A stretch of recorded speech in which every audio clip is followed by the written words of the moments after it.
Hola, ¿cómo estamos? Muy buenas noches. Vamos a hablar acerca precisamente del tema de hoy, acerca de los santos sacramentos. Es un tema largo y todo el capítulo es muy largo porque va desglosando este catecismo cada uno de los sacramentos.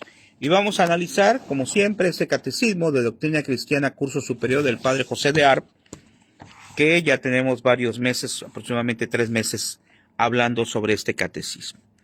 Bueno, como siempre, antes de comenzar, vamos a invocar al Espíritu Santo para pedirle que nos ayude este día y decimos: ven, Espíritu Santo, llena los corazones de tus fieles y enciende en ellos el fuego de tu amor. Envía, Señor, tu Espíritu y todo será creado y se renovará la faz de la tierra. Ven, Espíritu Santo, ven, Espíritu de Dios.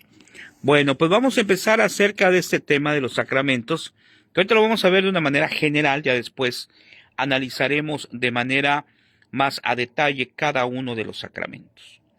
El número 32 dice: ¿qué es sacramento? Sacramento es un signo sensible instituido por nuestro Señor Jesucristo para comunicar gracias invisibles e interna satisfacción. Sabemos, y otro concepto que tenemos acerca de los sacramentos, que son signos sensibles instituidos por Jesucristo para darnos la gracia. Ahora, todos estos sacramentos que vamos a ir analizando a partir de hoy, porque es un tema bastante largo, pues lógicamente están basados en o gracias a Jesucristo. Él viene a instituir, a presentar estos sacramentos, que son sacramentos que nos dan vida espiritual. En el 33 nos dice: ¿cuántas cosas se requieren para que haya sacramento? 3 cosas dice. Número 1, un signo sensible, una gracia invisible y la institución hecha por Jesucristo nuestro Señor.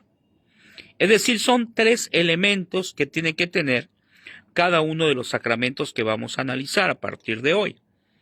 Y nos dice: el signo sensible consta de 2 partes, la materia o el elemento corpóreo y la forma o las palabras. Una y otra señaló claramente el apóstol cuando dijo: Cristo amó a su iglesia y se sacrificó por ella para santificarla, limpiándola en el bautismo del agua con la palabra de vida. Eso está en Efesios 5:26.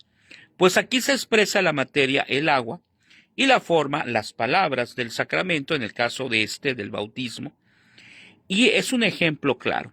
Entonces tiene que haber un signo sensible, algo que nosotros podamos observar, algo visible, pero también una gracia que no podemos ver porque es invisible, pero que existe. Y existe porque es promesa de Dios que se dé. Aquí tenemos el 34. ¿Por qué instituyó Jesucristo signos sensibles para comunicarnos la gracia?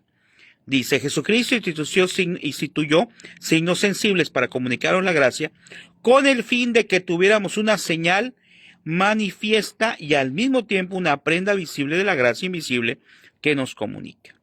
Como un ejemplo muy concreto, vamos a ver después de manera más detallada cada sacramento.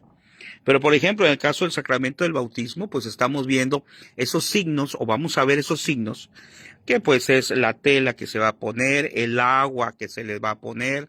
Son los signos visibles, pero existen los invisibles. ¿Y cuáles son? Los que Jesucristo ha dicho, cuando nos presenta que en el momento de bautizarnos nos volvemos hijos de Dios y herederos del cielo, como pasó cuando lo bautizaron a él, no en cuanto a que sea hijo, porque ya él era hijo de Dios. De hecho, Jesucristo no necesitaba el bautismo. Lo hizo como un signo claro de que necesitamos nosotros bautizarnos para ser hijos de Dios y herederos del cielo. Luego aquí nos dice algo muy interesante. Jesucristo se valió también en varias ocasiones de ciertos signos sensibles para comunicar beneficios espirituales y corporales. Por ejemplo, al comunicar el Espíritu Santo, nos lo dice en Juan 20:22, al sanar al ciego de nacimiento en Juan 9:6 y al sordomudo en Marcos 7:33-74. En la pregunta 35 dice: ¿qué significa estos signos ¿significa estos signos solamente la gracia? Y dice la respuesta: esos signos significan la gracia y la causan a la vez, con tal de que nuestra parte no la opongamos obstáculo. Es decir, lo que son los sacramentos es una maravilla porque es un don gratuito que Jesucristo nos da. Nosotros tenemos que aceptar esos sacramentos. En el caso del bautismo, por ejemplo, pues alguien va a decir, porque hay esa idea errónea de que algunas personas dicen, hay que bautizarlo hasta que ya esté grande, para que él pueda decidir. No debemos de esperar hasta que nuestros hijos estén grandes para bautizarlos. ¿Por qué? Porque nosotros que sabemos la importancia del bautismo y que conocemos y que sabemos que tenemos que darle a nuestros hijos lo mejor en el aspecto humano, también espiritual, entonces por lógica el padre de familia debe de buscar la manera lo antes posible de bautizar a sus hijos, ¿verdad? Porque es algo importantísimo, es para que sean hijos de Dios. Y aquí nos dice, por eso se llaman también signos eficaces. El error contrario de los innovadores del siglo XVI fue condenado por el Concilio de Trento. Es decir, habían errores que se tenían, por ejemplo este que mencioné ahorita, de ideas que son contrarias a la fe.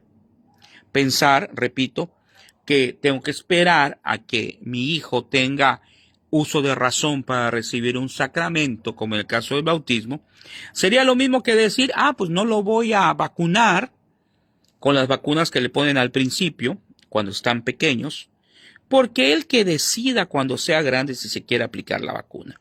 Lógicamente eso no está bien. Pues así también, si yo sé que es bueno el sacramento, que es lo correcto, hay que hacerlo. Y dice en la 36, ¿qué gracia producen los sacramentos? Todo sacramento produce o aumenta la gracia santificante, es decir, esa gracia que es la comunicación con Dios. Cada sacramento produce además las gracias actuales propias de su fin especial. Es decir, todos los sacramentos, los 7 sacramentos, tienen gracias especiales, de manera general y también de manera particular. Luego nos dice, algunos imprimen además en el alma un carácter propio indeleble, como el bautismo, la confirmación, el orden sacerdotal o confieren alguna potestad como el sacerdotal también. El 37 nos dice, ¿cómo deben recibir los sacramentos para que produzcan estas gracias? Dice, para que los sacramentos produzcan estas gracias, deben recibirse dignamente, es decir, con las debidas disposiciones. Cuanto mejor es la preparación, vean qué interesante, cuando mejor es la preparación, tanto más abundantes son las gracias que se reciben. Pero la impresión del carácter o comunicación de una potestad no depende de la recepción digna, sino de la recepción válida del sacramento correspondiente. ¿A qué se refiere? Que tanto tenemos que estar preparados nosotros, aquí dice que prepararnos en el conocimiento, sobre todo cuando ya son sacramentos como el sacramento de la comunión, de la confirmación, del matrimonio, el sacerdocio, porque tiene que haber un conocimiento y una preparación. Y aquí como catequistas hay algo muy interesante, ¿verdad? Yo creo que puede haber pasado a lo mejor en su comunidad, que llega un padre de familia y dice, por ejemplo, no, pues yo quiero que mi hijo haga su primera comunión, pero que sea rapidísimo. Que solamente, pues no sé, 15 días, un mes, y ya esté preparado y ya haga su primera comunión rapidísimo. Eso no es lo correcto, no puede ser. ¿Por qué? Y pongo el ejemplo, yo le diría con mucho respeto a un padre de familia, a ver, usted quiere que su hijo haga su primera comunión, se prepare en un mes, 15 días. ¿Acaso estaría usted de acuerdo que su hijo se preparara para ser doctor, médico, en 15 días, en un mes? Y más aún que yo le dijera a usted, bueno, cuando ya esté preparado su hijo como médico, ¿sería conveniente que lo operara a usted? ¿Qué le parece? Pues me va a decir, no, claro que no, porque un médico necesita preparación y estoy de acuerdo. Pues así como un médico y cualquier profesión necesita preparación, así también un niño, un joven, necesita prepararse. Aquí lo dice, que tiene que haber preparación. Dice, cuanto mejor es la preparación, tanto más abundantes son las gracias que se reciben. Entonces, al recibir algo tan importante como un sacramento, claro, se entiende que en el caso del bautismo, cuando están pequeños los niños, pues no van a tener preparación si son bebés. Pero por eso entran los padrinos, quienes asumen la fe, y los padres también asumen la fe en nombre de los hijos. Entonces, por eso, vean cómo sabiamente Jesucristo tiene bien organizado y estructurado lo que son los sacramentos.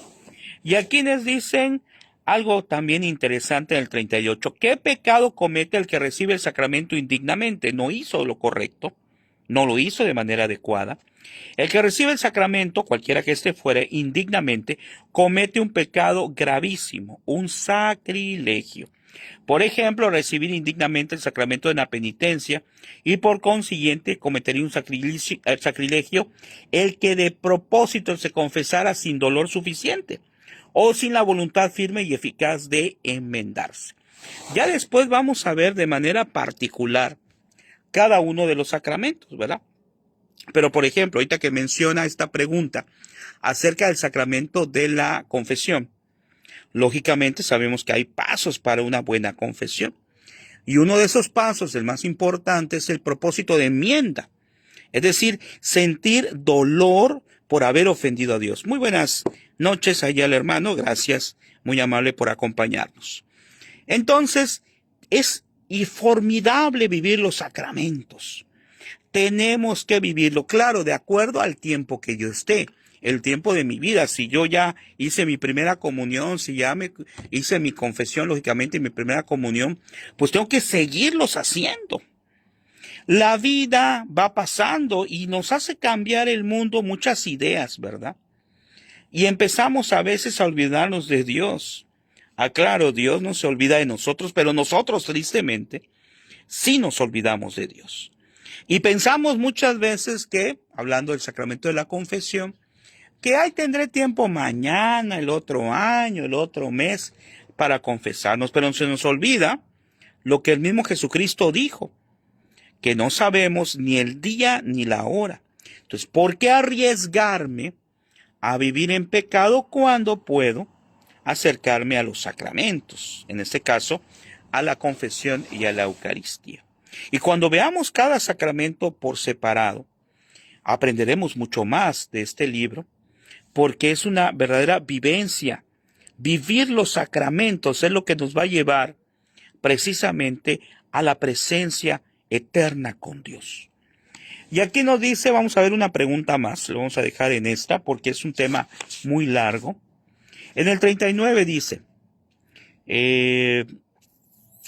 no depende también de la dignidad del ministerio, no depende también de la dignidad del ministro, la virtud y eficacia de los sacramentos. No, la eficacia de los sacramentos no depende de la dignidad del ministro, porque tiene su virtud en los merecimientos infinitos de Jesucristo que lo instituyó.